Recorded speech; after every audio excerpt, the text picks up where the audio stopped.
Hey everyone, welcome to the show. So consumer and corporate confidence is in the dirt. That's it. That's the report. Thank you for coming to my TED Talk today. Just kidding. I wanted to share some new data with you guys about all of this. Before I dive in, though, I have to say I was thinking about this as I was going over all of this information. My biggest takeaway from all of the polls, all of the focus groups, is that even the so-called smartest people among us, these industry titans and people on Wall Street who make a fortune, they had no clue how much Trump's cabinet saved him during his first presidency. Trump is like a child. He's like a child running with scissors. And at least in his first administration, there were some adults there. They stopped him from running, they took away the sharp objects. This administration is filled with nothing but yes men and women who falsely believe the hype that he's this great businessman. The only reason that his first administration had a modicum of success, prior to COVID, I should point out, is because there were adults who prevented Trump from enacting his agenda.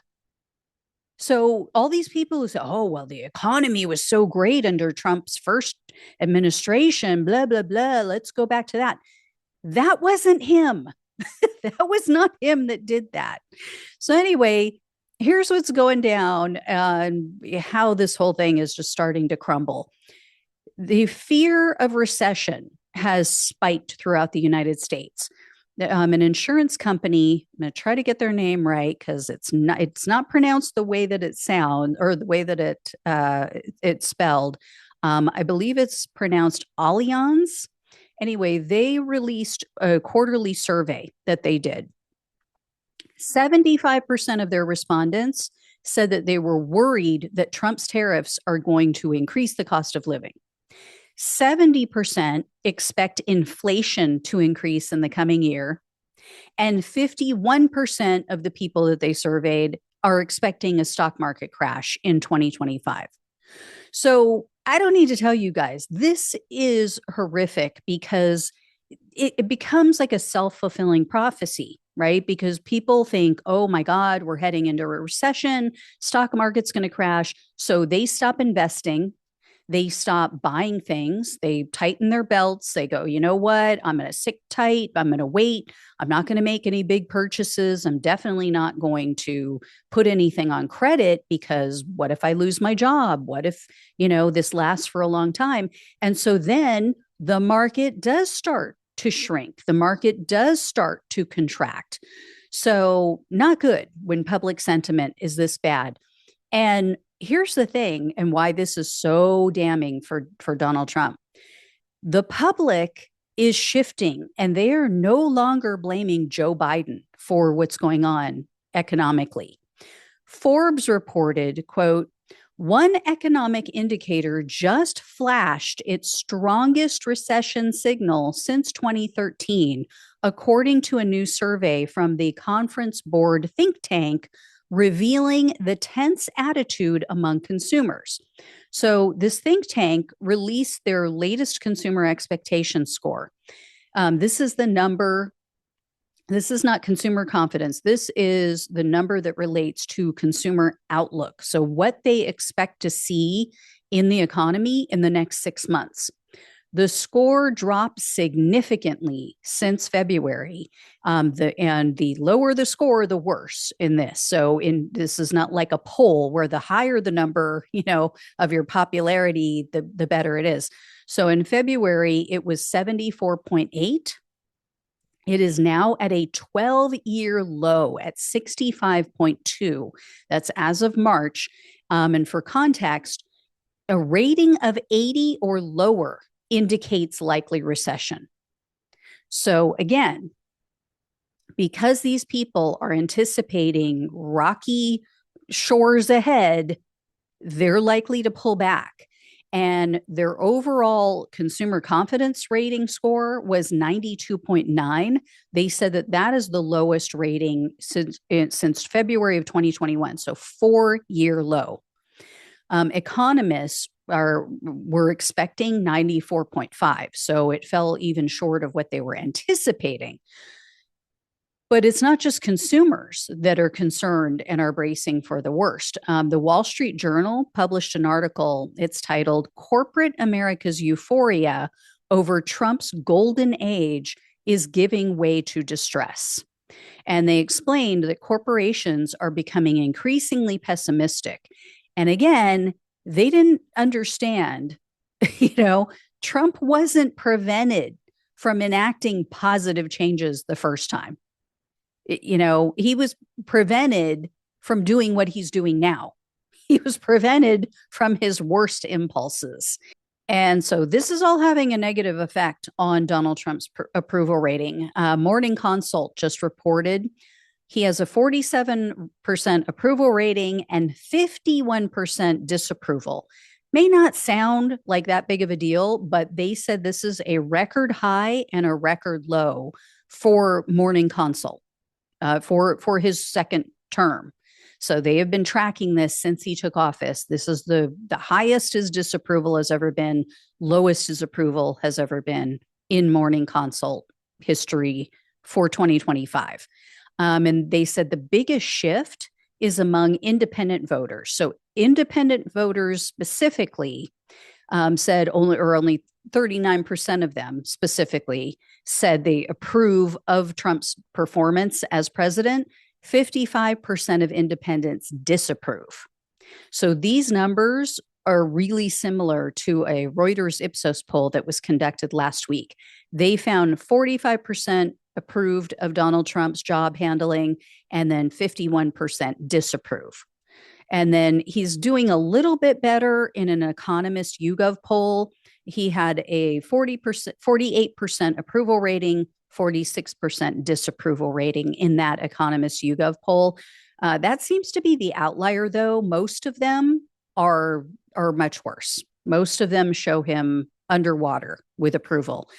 In regard to Trump's handling of the economy, 46% of Morning Consult respondents approve, 47% disapprove. So again, that used to be his best topic. That was his best policy overall. I mean, he was always above water as far as the economy goes. And logical Americans understand, as I alluded to earlier, this is Trump's economy. We know this because Morning Consult conducted a separate poll, and they asked people, who is responsible for the current economic conditions in the U.S., Biden or Trump? As of March, 46% said Trump, 41% said Biden. So that is the top number. That's overall, all people, all parties. When you break it down by party, that's where it gets really sad. It is very telling. Both Democrats and independents have shifted toward blaming Trump as of March, as they should, right? I mean, we're now almost 3 months into his presidency. So, or I guess, 2 months. We're 2 months and, a little over into his presidency. But, the economy was on an upswing when he left office. I know people out there were still suffering, but economic numbers were going in the right direction. So in this poll, Republicans were the only group who are now blaming Biden more than they were in the previous month. So for podcast listeners, here's the breakdown.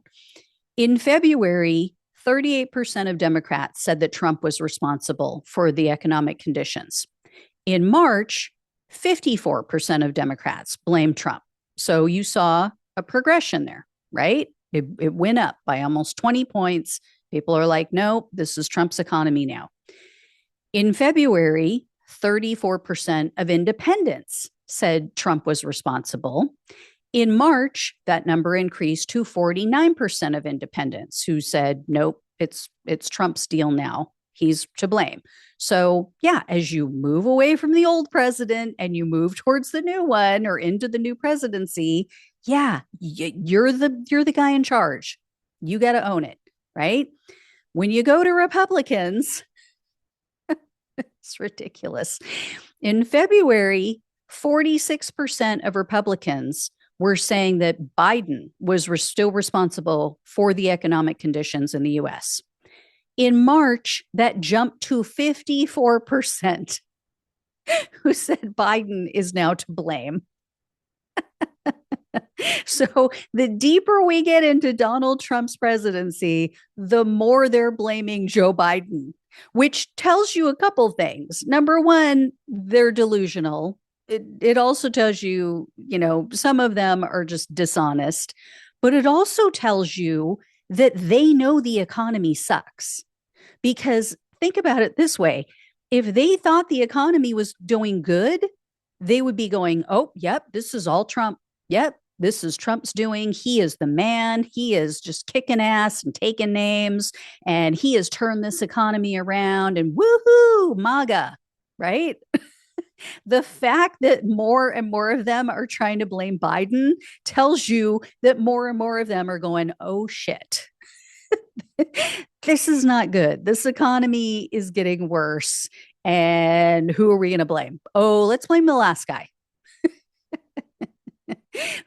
We will be in a full-blown recession by the end of this year, and they're still going to be blaming Biden.